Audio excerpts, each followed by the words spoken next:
Welcome to Sew Very Easy. My name is Laura, and this quilt consists of two different quilt blocks, but when they're put together, you get this chain effect, and what makes that chain effect so noticeable is the fabric.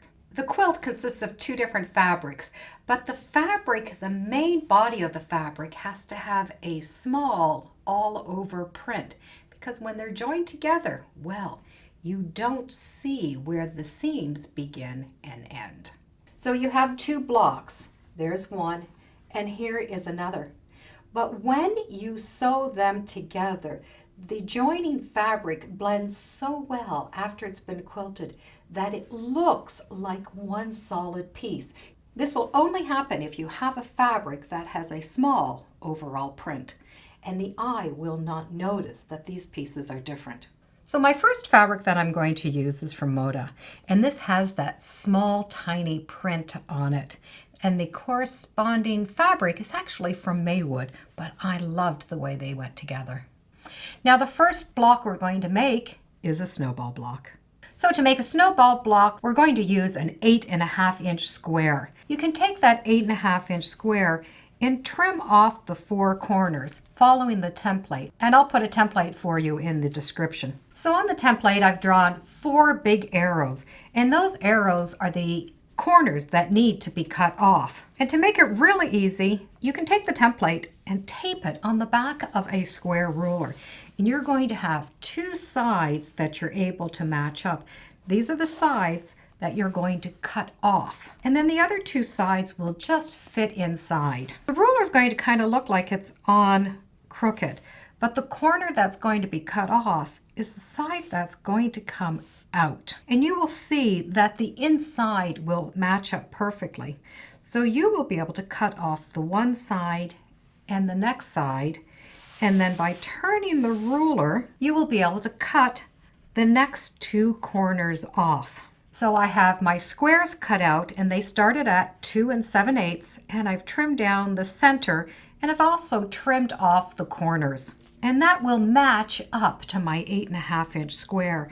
Now I'm able to take them to the machine and just sew a 1/4 inch, and I don't have to worry about trimming off the corners because they're already trimmed off. You will need 15 8.5-inch finished snowballs, with your light color in the center, which is an all-over print, and your darker on the 4 corners. So the blocks are 8.5 inches. The seams have been pressed towards the light, and well, half the quilt is done. The center of the next block consists of a pinwheel. To do the pinwheel, you need half square triangles. You start with your 3-inch squares of the light and the dark, draw the line down the center, sew a 1/4 inch on each side, and then you're able to cut a part on that line. And by doing that, you will have this square, which is a half square triangle. From there, you need to trim it down to 2.5 inches.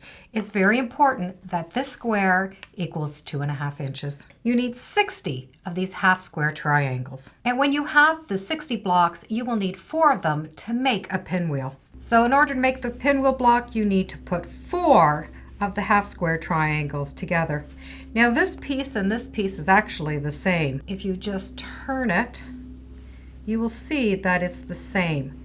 So you can take all of your blocks and divide them in half. So you can make 2 stacks so that they're all in the same place, and when you go to the machine, you're going to be able to sew them together the 1/4 inch. And when you have all the stacks together, you're able to just turn them and put them together, and it will make a pinwheel. Now, if you keep your seams to the dark on both sides, they'll nestle together quite nicely, and you will be able to match up that 1/4 inch mark right there in the center. And you will have a pinwheel. And press the seams again to the dark. And in the back, you're going to be able to just remove a couple of the stitches right here in the center, and that's going to open up flat to a nice flat pinwheel. And you need 15. And to make the flying geese, I'm going to cut the units into the triangles first. The first one is the large one, which is going to be in the center of the light color. And start with a 2 7/8 inch square and cut it in half, and that is the size you need for the center. And for the 2 triangles that go on the end, you start with one square at 5 3/16, and you cut it apart. Now I have taken time and I've trimmed off the 1/4 inches on each of the corners. And that way, when I go to sew them on, they're going to already be trimmed for me. So when you've cut your square in half, it's going to be the long ends that are going to go against this end. And you will be able to see that they fit. The small end is not going to fit. And with the 1/4 inches cut off, it's easy for me just to sew the 1/4 inch all the way down. And I'm going to do this to the entire stack. Then I can put on the second side. So you will need 30 2 7/8 squares cut in half to give you 60. So you will need 30 5 3/16 squares divided by 4 is going to give you 120, which will go on each side. And when it's all sewn together, that point will equal a 1/4 inch. And you will have 60 of these. Now we can assemble the block. Now you can do your flying geese any way you want, but the finished size is 2.5 inches by 4.5 inches, and now they need to go on to the pinwheel block. What we have now is the pinwheel block, the 4 flying geese that are going to go on each side. Then the 2.5 inch squares are going to go in the corners. And that's what a Sarah's Choice block looks like.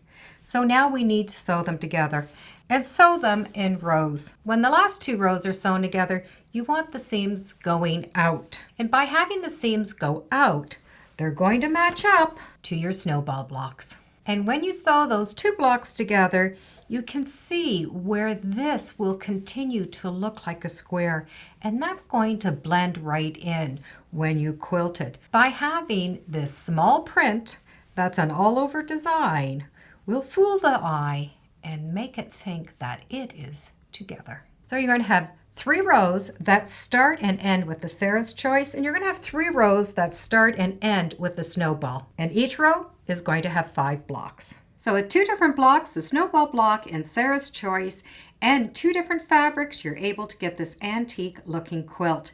And it's very easy. It looks a lot more complicated than it is. The whole key is using a fabric that has a small print so that your eye does not see the seams.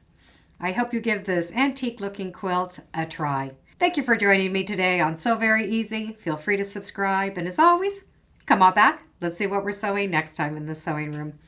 Bye for now.